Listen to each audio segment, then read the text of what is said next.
On this episode of Great American Food Finds, we're on the hunt for all things bacon, with some stops along the way. Smell that. Tell me I'm right. The spreadable bacon? Bacon, egg, cheese, dumplings. This is like next level breakfast sandwich. We always have time for brownies. They really are the best brownies you're ever gonna have. I'm Adam. And I'm Andrew. We're two brothers from Philly who have made a career in finding one-of-a-kind foods to stock in our family-run grocery store. We call it the Chookie. It's like a brother to the cronut. Now we're traveling the country to discover mom-and-pop purveyors. Hello. It's made in a firehouse. To share their incredible dishes you've never heard of. Is this mac and cheese on a pie crust? But now we'll never live without. I've never seen anything like this. These are Great American Food Finds. Coming up. Time to get our brownie on. That's salty and sweet and lots of chocolate. So basically, after eating one, we're gonna need like a nap. If you can make it through a whole one, you'll be lucky. Cheers. We need dessert after those dumplings, so we're headed to a bakery in New Hope, Pennsylvania. Look how beautiful this is. You got Delaware River right there. It's gorgeous. We got a tip that the owner makes a ridiculously good salted bacon fudge brownie. Bacon Quest continued. I could eat a fudge brownie right now. You can eat a fudge brownie anytime. Americans eat 1.5 billion brownies each year, so the demand is high. If a purveyor can balance salty and sweet flavors in a brownie, this could be a home run. Oh, here it is. Time to get our brownie on. Fun colors, pink and blue. It looks really like a vintage bakery. Hello. Hi. I love the vibe of Pudge Cakes when you walk inside. Definitely kind of old school. There's a story behind this place. Are you the owner? I am the owner, yes. Cool. We are always looking for like cool, unique items. Awesome, yes. We have lots of great stuff here. I'm guessing that's the salted bacon fudge brownie. Yes, that is. That's salty and sweet and lots of chocolate and super fudgy. So basically, after eating one, we're gonna need like a nap. If you can make it through a whole one, you'll be lucky. So how did you get started here? This is a great shop. I started baking with my grandma and my mom. Come from an Italian family, so there we go. Are these all pictures from your family? Yes, or? this is all my family, our grandparents and parents. I spend more time here during the day, so I want to see them when I'm here.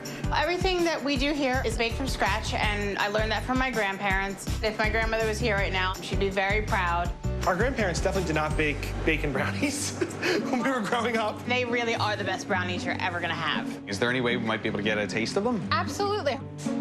I love that she uses real bacon. You can tell because of the big chunks. It's the crumb. Is it good? It's dense. It's like rich, deep chocolate, and it's gooey, and there's a nice sense of salt. I love this brownie immediately because it's got such a great foundation of deep, dark, bittersweet chocolate flavor. This is an excellent, excellent brownie. Thank you. Cheers. Thank you for the milk. You're very welcome. And the brownie. We got the tip on the brownie, but I see a lot of other really good-looking desserts. I noticed something back here that is near and dear to my heart, and I think Andrew's as well, is the pizzelles. Both of our grandmoms would make them around Christmas time. Pizzelles are these very classic Italian wafer cookies that are made in a waffle iron. It's perfectly thin, snappy, light, buttery. It really just makes me think of Christmas time at my grandmom's house. So can you tell us a little bit about how you make the products? Absolutely. If you guys are interested and have some time, I could show you. We're about to start making some brownies. We always have time for brownies.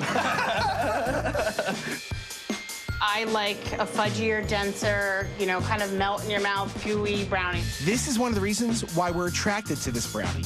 The fudgier, the better. So what we're gonna do is we use 2 different types of sugar. Okay. We use white sugar and brown sugar. That brown sugar can add a deep, fudgy molasses flavor. Then we just want to mix it in completely by hand because we don't want to over mix because then it won't be nice and fudgy. Gotcha. Overmixing is like death Yes. to brownies. I'm just gonna dump that all in there. God. Elisa pours the batter into a half-sheet pan to keep them as fudgy as possible. And it goes right into the oven. So I had this one cooling from earlier this morning. This is what it looks like when it comes out of the oven. Then we just cut them down, each row. Next is the ganache layer. And I dunk, and I just smear it over. She adds just enough bacon to keep a perfect salty sweet balance. Elisa drizzles white chocolate ganache over the bacon for contrast. And this is gonna have a little bit of a different flavor since it's white chocolate. Right. And then finishes it off with more dark chocolate. that is how you make our bacon brownies. These brownies are outstanding. Thank you. What would your grandmother say if she saw you now?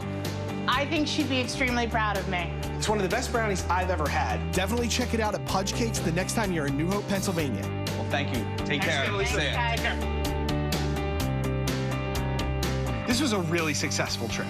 We fell in love with the delicious cinnamon-covered dirt bomb, found the holy grail of bacon marmalades, stuffed our faces with unreal bacon, egg, and cheese dumplings, and finished the day off with decadent, fudgy, salted bacon fudge brownies. Can't wait to find more hidden treasures next time.